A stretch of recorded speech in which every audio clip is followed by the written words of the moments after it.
Bom dia a todos. Como vocês estão?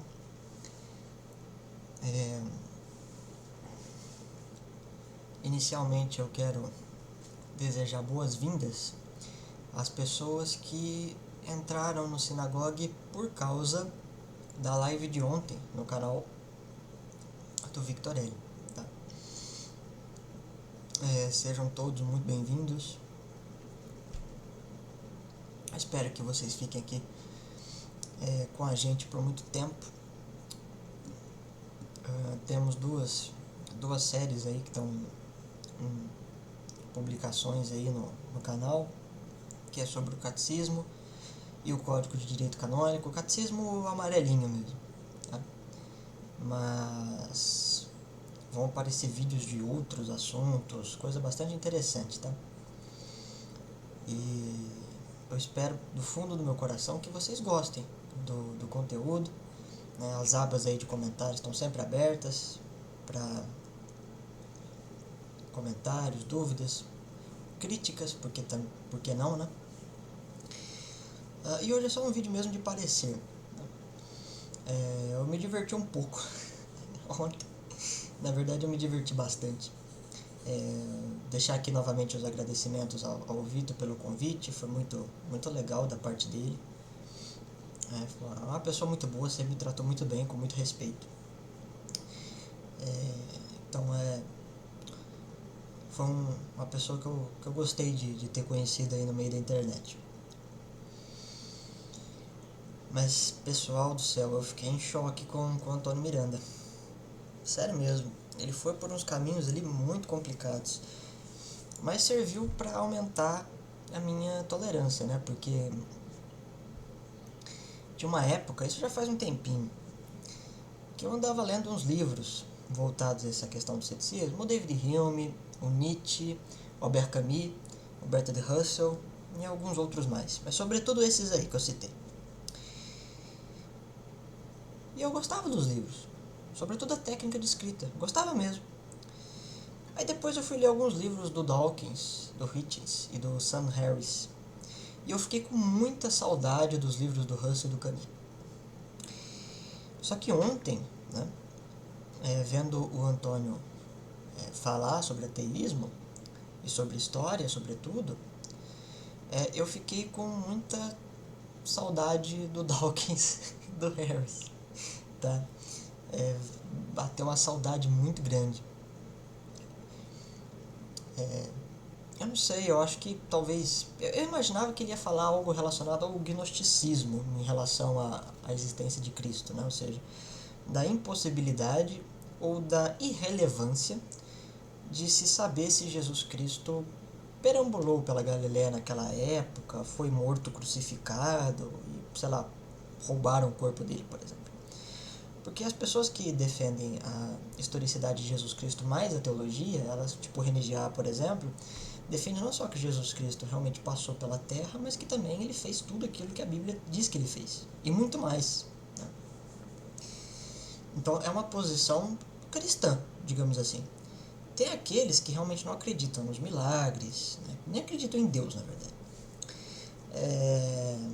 Não acreditam nos milagres e não acreditam que Jesus Cristo nasceu de uma virgem, que é o Filho do Homem, nem muito menos que foi ressuscitado dos mortos e assentou-se à destra do Pai. Eles realmente não acreditam nisso. Mas eles não negam que havia um homem chamado Jesus, provavelmente vindo de Nazaré, realizou algumas pregações, provavelmente tinha algum conteúdo apocalíptico nas suas pregações, pelo menos as suas essenciais, e criou-se um culto em cima dele, tá? Você tem aqueles agnósticos que tratam os textos neotestamentários e alguns outros textos judaicos e cristãos do século II não como fontes históricas, eles não podem ser utilizados como documentos de maneira alguma, no sentido de que não podem ser fontes que provam a existência de Jesus Cristo. Não necessariamente dos seus milagres, dado que isso é uma questão de metafísica, não é bem uma questão de história, e que, a título de criticismo historiográfico, realmente esses textos não podem ser tratados como fontes que provam que Jesus Cristo existiu e era um homem comum, por exemplo. Em contrapartida, tem aqueles que negam absolutamente tudo, tá? Tanto a maioria esmagadora deles são ateus. Acho que o Richard Carey é um bom exemplo disso, que o Antônio citou, infelizmente. E é um tipo de teoria de variação do mito histórico que realmente nega Jesus Cristo, Paulo, Judas, Virgem Maria, José e mais uma lista enorme de personagens bíblicos. São todos negados, todos eles, sem exceção. E é realmente um mito do começo ao fim. Não tem praticamente nada ali que seja relevante ao nível histórico. Nada que aconteceu ali realmente é histórico. Talvez um detalhezinho aqui a colar só, mas que é irrelevante até mesmo para o próprio cristianismo, tá? Então tem essas variâncias de perspectivas. Ele vai pro extremo. Ele não tá nem aí não, ele chuta o pau da barraca e ele vai pro extremo. E cita alguns pseudocientistas. Eu fiquei um pouco em choque. Eu achei por um breve momento que ele ia citar aquele autor que disse que Jesus Cristo na verdade existiu, né? Mas que ele fingiu ter morrido para morar no Nepal. Tudo bem que o autor depois admitiu que ele tinha falsificado os tais documentos que provavam isso. Mas não sei, chegou uma hora ali que eu tava aceitando tudo, assim, nada mais me deixaria surpreso. Mas foi bacana, eu me diverti. Espero que vocês que estão assistindo esse vídeo tenham assistido a live, né? E sobretudo que tenham gostado dela. Eu tentei explicar de uma maneira detalhada, mas ao mesmo tempo que não tomasse mais do que 2 horas de live. Eu não queria fazer uma live de 5 horas, por exemplo. Isso é bem bizarro. Tem gente que faz live de 8, 9 horas. Eu não sei se eu tenho fôlego para tudo isso, não. E eu acho que ninguém tem tempo para ver uma live tão grande assim. Pelo menos não ao vivo, realmente, né? Talvez gravado, de pouquinho em pouquinho. Outra coisa que foi legal ali, teve gente que não entendeu também, apesar de eu ter explicado razoavelmente bem. O Iago, né? Eu não assisti o vídeo do Iago. A proposta inicial nem era ver aquele vídeo, mas aí o Vitor achou melhor colocar aquele vídeo só no comecinho para tentar entender o contexto da treta. Só que é um vídeo de 1 hora e ia ser difícil a gente reagir a todos os vídeos, porque tinha um vídeo de meia hora do Antônio, mais uns 30 minutos de live do Antônio. E é um vídeo de 1 hora do Iago, e provavelmente a boa parte das coisas que o Iago iria dizer, eu não iria levantar questões e nem o Vitor. Mas ele puxou lá uma espécie de desenvolvimento histórico é complicado, da teoria do mito de Cristo, a partir de uma cultura escrita francesa, fundamentalmente, no final do século XVIII. Né? 2 autores, mas como o principal deles ali, o Charles François Dupuy. E o Dupuy foi um matemático e astrônomo francês daquele período. Ele cita isso como uma espécie de precurso, né? E até falei assim, isso aí na verdade começa sistematicamente com Bruno Bauer, né? Mas aí a gente não não viu mais o vídeo, né? E aí até o Iago acho que apareceu nos comentários lá dizendo que na verdade ele cita o Bauer. E por uma coincidência sacana, né? O Tinhoso nos chateou, nos distraiu, me distraiu aliás, e eu não vi a parte que ele cita o Bruno Bauer, né? Então eu falei assim, o Iago não citou o Bauer, né? Naquele trecho, né? Mas ele cita depois, né? Então até pedi desculpas lá pro Iago enquanto ele estava na live e falou, foi mal, né? Deixo aqui registrado publicamente o pedido de desculpas. Mas algumas pessoas me perguntaram, e aí, né? Quando que começa? Eu falei, a teoria do mito de Cristo, mesmo a história de Jesus Cristo como um mito, né? Não como uma história, ou seja, como uma literatura mitológica um pouco diferente ou bem semelhante aos mitos arcaicos, ela já é realmente do final da primeira metade do século XIX. Tá? Ela inicia-se, na verdade, na Alemanha. Tá bom? Grandes críticos da figura de Jesus Cristo estão na Alemanha. do século XIX. O Feuerbach, Karl Marx, o Engels, os outros irmãos Bauer. Eu esqueci o nome, tem até o Bruno e tem outros dois. Eu esqueço o nome deles. Eu falo irmãos Bauer, porque eles escreviam muita coisa em conjunto. E na Sagrada Família, Marx só menciona geralmente irmãos Bauer. De vez em quando aparece lá um Bruno, acho que o outro chamava Ricardo. Eu não sei, eu realmente não sei, tá? Isso aí eu já não tenho essa informação na mente. Mas o Schweitzer também. Todos eles são realmente críticos da figura de Cristo. O Bauer, até onde eu pesquisei, há um tempo atrás, parece que o primeiro escrito dele sobre isso, ele acolhia aquela posição agnóstica que eu mencionei para vocês, tá? De que com as informações que temos, é impossível saber se Jesus Cristo, não é que ele não existiu, tá? Não é a negação da sentença, tá? Então você tem lá em lógica, né, a afirmação, né, é o caso que Jesus Cristo existiu, só isso. Qual que é a inversão do valor verdade? Não é o caso que Jesus Cristo existiu. Aqui tem uma outra palavra que muda o significado completamente da sentença. Tá? É impossível saber, pelo menos com as informações que temos, ou talvez nunca seja possível, se ele realmente existiu. Né? Que aquilo lá que se descreve no Novo Testamento é um mito, eles até acolhem. Mas aquilo não prova a existência de Cristo, nem muito menos refuta ela. Né? Então por isso que é chamado de posição agnóstica. Tá? Porque o sujeito não dá uma certeza nem de que sim, nem de que não. Né? Descartando aqueles mitos, né? Tomando aquilo como mito e descartando logo em seguida, o que sobra? Sobra muito pouco. Né? E esse muito pouco não satisfaz as questões. E aí eles preferem não tomar partido genuíno. Que é mais ou menos o caso do François Dupuis. Né? Eu não sei se o Iago leu os livros do Dupuis, eu realmente não sei. Eu não sei se ele vai ver esse vídeo, provavelmente não. O Iago é bem ocupado, mas apesar desse vídeo não ser longo, e eu acho que ele estava lá mais por causa do Vitor mesmo. Mas eu tenho uma teoria, tá? Se alguém aí viu o vídeo do Iago, coloca aí nos comentários. Eu não vi, eu só vi aquele trecho ontem, não vi hoje nada nesse sentido.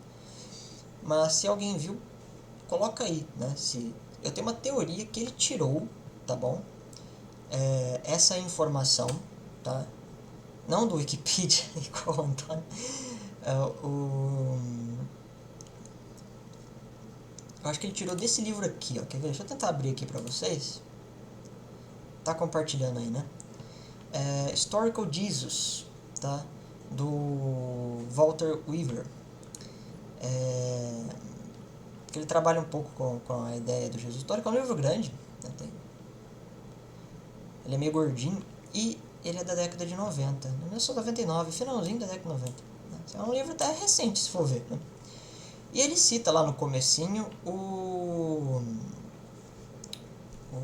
Dupuis. Mas ele não dá explicações muito detalhadas sobre a argumentação dele. Ele só joga lá e vai embora, muda de assunto. Fala até do Bruno Bauer, inclusive. Então, eu realmente não sei, talvez, pode ser que ele tenha extraído essa informação deste livro, tá?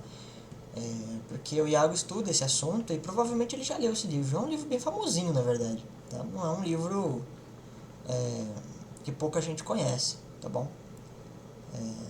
Foi publicado por uma editora famosa nesse assunto, né? Então, de repente. Mas a leitura que o pessoal faz digamos assim, do instrumental mental da França naquele período é de uma inimizade significativa com o cristianismo, portanto o anticristianismo geral, a partir de viés ateísticos. Né? O problema é que hoje em dia,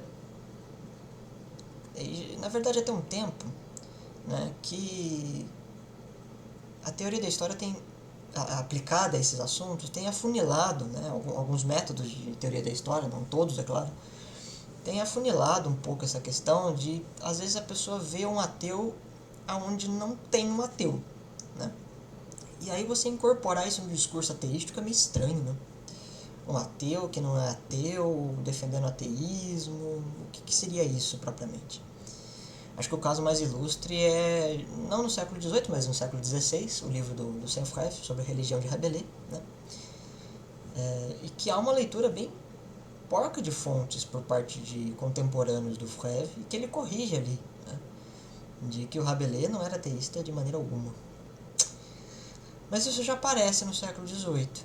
Né? E o Dupuis? Bom, o Dupuis na verdade ele não era ateu, né? Ele era panteísta. Né? E aí até o Iago cita lá a principal obra dele sobre religião. Né? É um livro de ciência da religião para os cânones do século XVIII. Né? O cara fala assim, não é um livro de ciência da religião no sentido vintocentista de ciência da religião. Não, mas aí nenhum livro que foi publicado antes do século XX é um livro de ciência da religião no sentido vintocentista. Isso é bem óbvio. Né? Mas o texto mesmo, né? Fazendo aqui um de olho no texto, do Dupuis, o tipo de argumentação dele é um pouco diferente, na verdade é bem diferente daqueles que negam categoricamente a existência de Cristo. Então é uma argumentação bem diferente do Richard Carey, para usar um exemplo, né? Ou aqueles trabalhos mais antigos do Hurt. Né? Depois ele mudou, hoje ele é mais agnóstico nesse sentido, mas no começo do trabalho dele ele não era não, ele era bem categórico. O Dupuis, né, ele não é tão categórico assim, pelo menos não no nível desses autores. Esse livro aqui, ó, A Origem de Todos os Cultos, ou A Religião Universal. Aqui eu não tô com a primeira edição, tá? Eu tô com a segunda, que foi publicada em 1822, tá? Mas esse livro é feito no século XVIII, tá? E essa edição aqui, né, essas fotos aqui, são do século XIX, 1822, tá? Mas o livro não foi escrito nesse ano, ou publicado nesse ano, tá? Tanto é que isso aqui é uma outra biblioteca. A biblioteca do século XVIII, que foi publicada, acho que era de estudos anticlericais, se eu não me engano. Tá? Aqui tem correções, tá? Sobretudo de gramática, segundo a introdução do livro. Tá? Esse aqui é o volume 5º, tá? O tomo 5. Nossa, ficou esquisito isso que eu falei. Que bosta.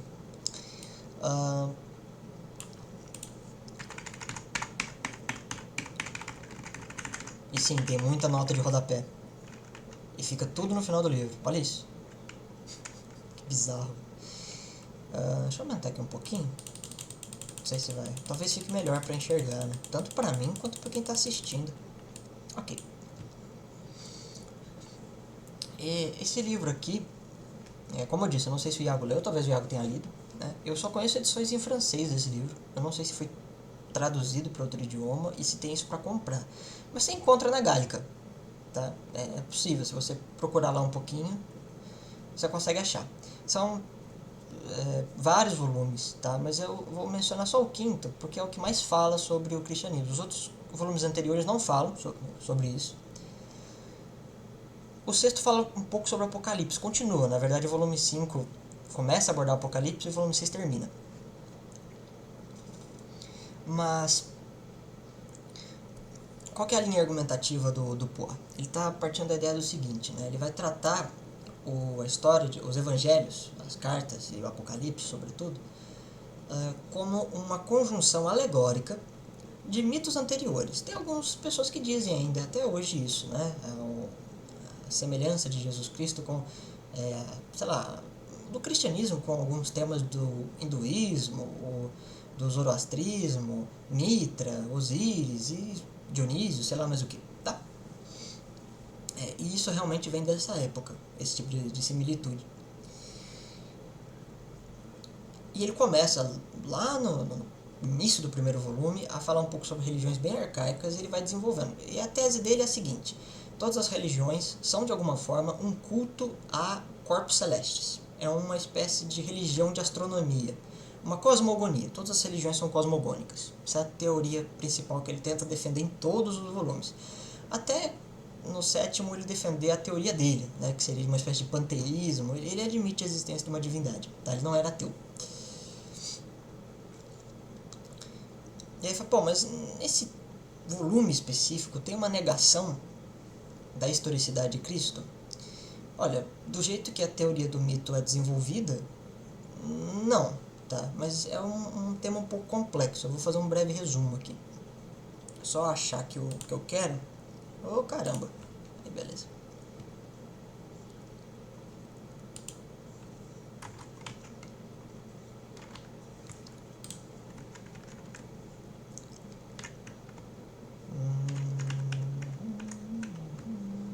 Aqui. Ó. Aqui é onde mais casaria a ideia de um negador da historicidade de Cristo, tá? Esse trecho aqui, tá bom? Seria o... como eu disse, eu vou explicar isso melhor depois, mas aqui seria o ponto principal que alguém deveria utilizar, caso for tentar defender algo assim. Aqui ele fala, nós destruiremos um golpe só o erro das pessoas e aqueles nossos filósofos, e a gente vai despir o Cristo de suas duas naturezas ao mesmo tempo. Então seria a natureza humana e a natureza divina, tá?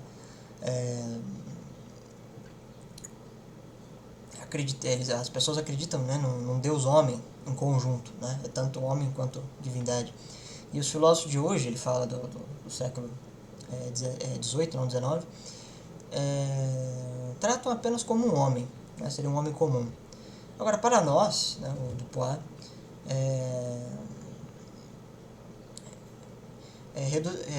não trataremos, não acreditaremos ou defenderemos o ponto de ser um Deus, nem muito menos um homem, né? Aqui Kenun, né, seria senão, né, senão um Deus, porque o Sol, ele vai, eu mencionei antes, né, da questão do tema solar, está tão longe da natureza humana quanto da natureza divina, né? Então o Cristo será para nós tanto quanto um Hércules, um Osíris, um Adonis e sei lá mais quantos aqui, quantas divindades que a gente pode mencionar. Deixa eu só ver se tem alguma outra.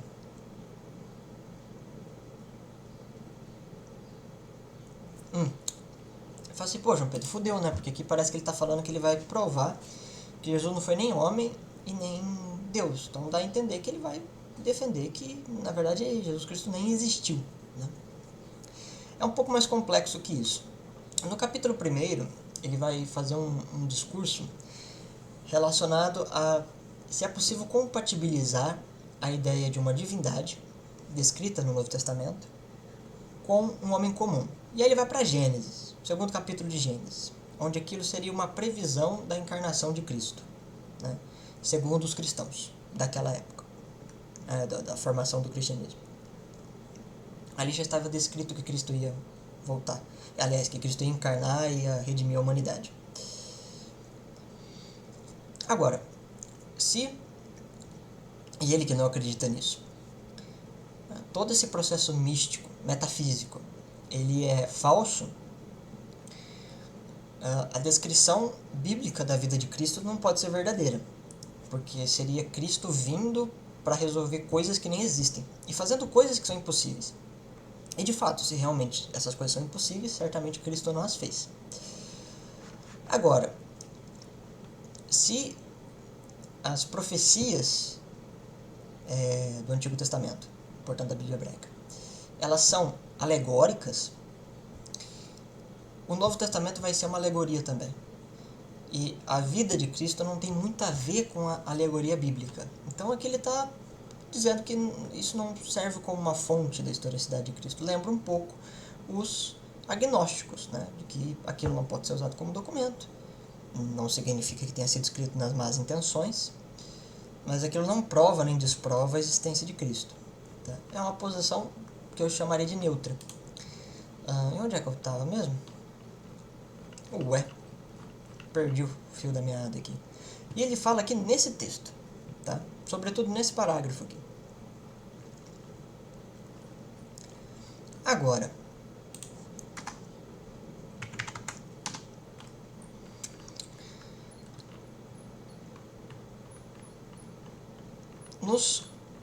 no capítulo 3º, né, que é o intermédio entre o simbolismo do Apocalipse, que ele aprofunda no outro volume, tá o capítulo 4º, que é aprofundado no 6º volume, e aí o capítulo 3º seria uma intermediação. Eu não vou discutir a tese do Poit, tá? Se é verdadeira ou falsa, se eu concordo ou não. Não é isso que eu quero dizer. Mas eu quero dizer que realmente ele não pode ser tratado como um pioneiro no movimento. Seria uma afirmação logicamente imprecisa, né? Você não consegue deduzir a partir desses argumentos aqui que há uma negação da existência histórica de Cristo, né? Você faz lá o encadeamento, bom, você pode tentar fazer aí, põe as premissas e vê se consegue usar alguma regra de inferência para chegar à conclusão disso, né? Cadê o capítulo 3º? Tá.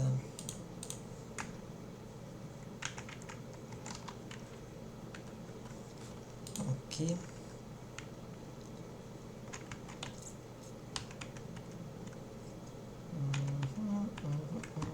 Ou é antes? É antes. Aqui. Depois que ele diz que está provado que a história de Cristo do Novo Testamento, né? Vamos falar só dos evangelhos, por exemplo, é um apanhado de teorias míticas, ele começa a ponderar sobre a opinião do gnosticismo em relação à carnalidade de Cristo. Afinal de contas, ele existe de um corpo.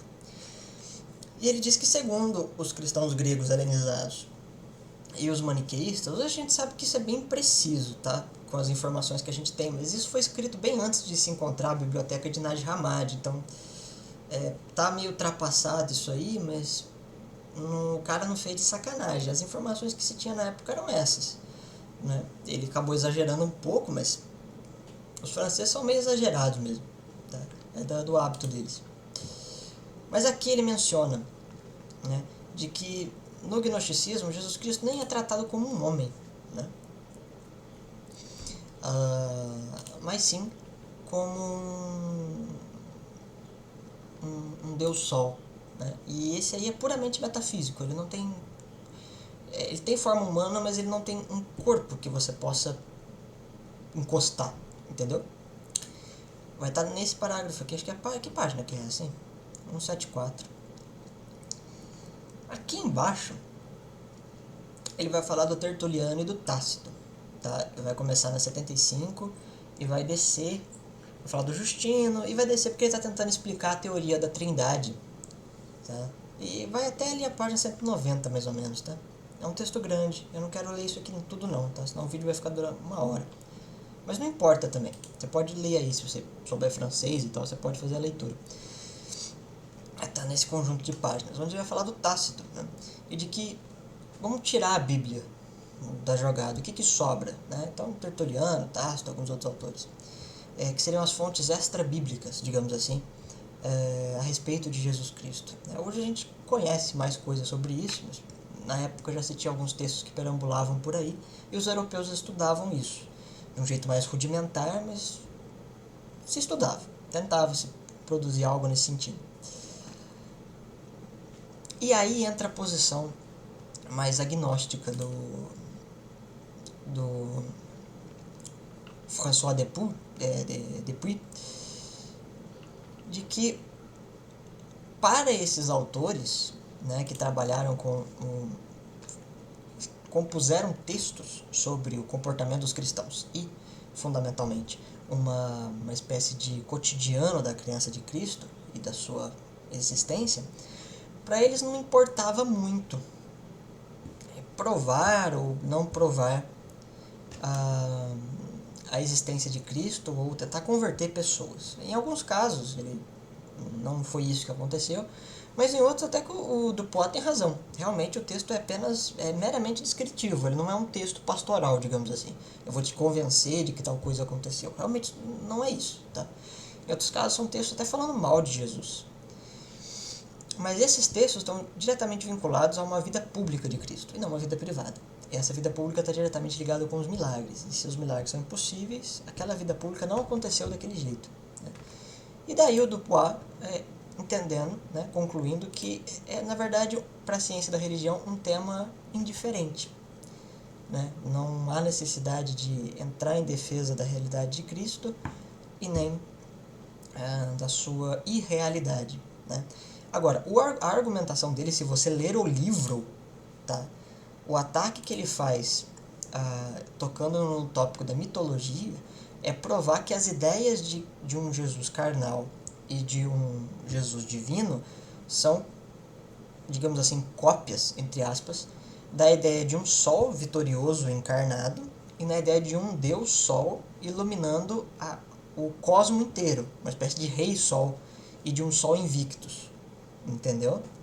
Não é a negação, ele não põe em nenhum momento do livro, nenhuma parte do volume 5, que é o volume que ele trata disso, você vai encontrar Jesus não existiu e isso é indiscutível. Não é o caso que realmente alguma pessoa chamada Jesus Cristo perambulou por ali e falou alguma coisa, tentou curar alguém, sei lá, né? Um necromante, um feiticeiro, não sei. É uma posição mais agnóstica, tá? De que é impossível provar ou não provar a sua historicidade, porque há pouca documentação, há pouco recurso documental, há pouca cultura escrita e material que dialogam entre si para essa prova. Isso não quer dizer que seja um mito, quer dizer que é indeterminado, isso é paraconsistente, tá? Então, eu expliquei lá, teve gente que não entendeu, infelizmente estou explicando de novo, tá? Com o textinho aqui à vista da turma, porque realmente não é o caso de que ele seja um pioneiro da sistematização da teoria do mito. Isso quem faz são os alemães, tá? É o Bauer, enfim, aqueles caras que eu citei. O instrumental francês, a intelectualidade francesa daquela época, ela é mais panteísta, ela não é tão negativa em relação à Alemanha de 50 anos, 60 anos depois, tá? E esse tema da incredulidade é complicado, porque a tese do Dupuy é muito rebuscada, né? Tentar provar que todas as religiões são, de certa forma, um culto ao sol, inclusive a religião cristã. Mas não é a negação de que um Jesus Cristo foi cultuado. Uma pessoa que não fez nada do que a gente acha que ele fez, que a gente acredita que ele fez, foi cultuado. Não é a negação disso. É a negação que faz algum sentido essa cultuação e que ela não é igual às outras crenças. Na verdade, para o Dupuy, ela é realmente praticamente idêntica às outras crenças, sobretudo Mitra, Dionísio, Zoroastro e Osíris. É o que ele mais cita, tá bom? Se for num índice analítico aqui no finalzinho, você vai ver que ele cita bastante os mitos dos egípcios e sírios. Talvez por conta dos judeus, né? Afinal de contas, o Antigo Testamento é um texto majoritariamente, é um texto hebraico, digamos assim, é um compilado hebraico. Tá bom? Então, eu não sei se o Iago tá vendo, mas realmente eu discordo um pouco bastante na verdade, de que o Dupuy foi um pioneiro da teoria do mito. Ele tem uma interpretação meio estranha das religiões, uma interpretação panteísta delas, e ele trata os evangelhos como uma simbologia muito rebuscada, extraída de textos mais antigos e menos rebuscados, mas não tem uma negação ipsis literis, né, da historicidade de Cristo. Tá? Na verdade, existem alguns autores que defendem realmente que Jesus Cristo provavelmente existiu, mas se cria um culto em cima dele. Então, é uma teoria que pode ser utilizada tanto para mitólogos mais apaziguadores quanto para historicistas menos crentes. Não é uma coisa específica, né? Então, isso não é um pioneirismo de maneira alguma, tá certo? Teria que ser um pioneirismo sem somente ser teses, né, dessa teoria sendo defendidas inequivocamente no livro, né?